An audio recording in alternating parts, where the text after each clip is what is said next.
బ్రహ్మగారి అంతటి వాడికి ఒకప్పుడు ఈ ఆవేశం వచ్చింది. ఎందుకు అంటే తలల సంఖ్య లెక్క పెట్టాడు. నాకు 5 నీకు 5. ఇదే బ్రహ్మగారి కౌశికీ వృత్తాంతంలో పార్వతీదేవి దగ్గర అంత వినయంతో మాట్లాడాడు.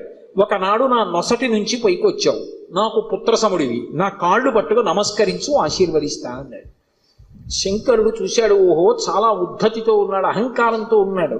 నాకు 5 తలలు, తనకు 5 తలలు అనుకుంటున్నాడు. కానీ నా 5 తలల వెనక ఒక తత్వం ఉంది.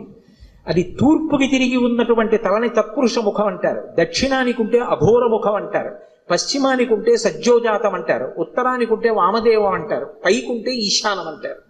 ఈ పంచభూతముల మీద మోక్షం మీద అధికారం కలిగి ఉంటాడు 5 ముఖాలతో. ఖట్మండులో ఉంటుంది 5 తలలతో ఆ శివలింగం.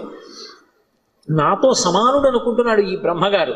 ఆయన బ్రహ్మమస్తకావళి నిబద్ధతే నమః శివాయ అని పేరు. ఈ సృష్టి